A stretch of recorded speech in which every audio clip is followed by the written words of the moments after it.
visiting the 9/11 memorial, an unforgettable experience. I had told myself that I would not weep. I convinced myself that a visit to the 9/11 Memorial Museum in New York's financial district would be a good refresher, a distant look at history. Then I noticed the two pools that were so deep that their bottoms couldn't be seen. It got to me when I touched the names of victims who died in the September 11, 2001, assaults and the 1993 World Trade Center bombing. This wasn't just another museum or memorial. Thousands of people were laid to rest there. The steel beams that remain from one of the buildings provide the first view of the devastation inside. They drag you into the exhibition area and lead you along a path that takes you deeper and deeper into the story. Then you come across a massive blue-hued wall with a Virgil quote, "No day shall erase you from the remembrance of time." Each of the almost 3,000 persons who died on that day is represented with a blue square. The mural is enormous, and quite startling. It's a kind of warm-up for what's to come. Photographs of each of the victims are displayed on a wall of faces. You can learn who each person was with the use of video screens and headphones. Memorabilia from their lives are strewn over the room in various cases. A glass floor is surrounded by benches in another dark chamber. A never-changing honor roll of the people hangs on the wall. The names, photographs, and backgrounds of the victims are presented.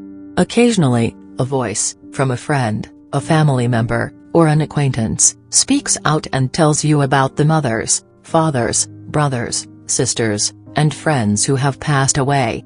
It's almost unbearable, especially when you hear a child's voice talking about a deceased parent. A nearby film depicts the construction of the World Trade Center. It appears invincible, as though rising around you. Screens wrap the chairs. Despite this, the reality was quite different. A front window from a local company is faithfully replicated, replete with ash-covered items. There are headbands from a man who went into the building several times to save people till he became a victim. There are even images of people jumping from the building to restore their dignity, as one witness put it. The cross-shaped beams are present, as is a crumpled bicycle. Posters, toys, clothing, you name it, they all come together to portray a tale you thought you already knew but didn't. There's a section dedicated to conspiracy theories and another to terrorists, but the sheer vastness of what's on exhibit saps whatever energy you might have to think about either. Tissue boxes are strategically positioned throughout the huge museum. You won't go without them if you didn't bring any with you. The gift shop has also gotten a lot of attention, but it's not a shady scheme to make money, cutting boards aside. It includes pins that show support for the brave rescue workers. It also has the obligatory mugs and t-shirts. However, it's a rather tasteful way for the museum to keep afloat financially. Surprisingly, it's also a great location to unwind. Before staring at one more crumpled piece of steel, you can get your bearings and, hopefully, face a world that has been irrevocably altered. The 9/11 Memorial Museum is more than a tourist destination.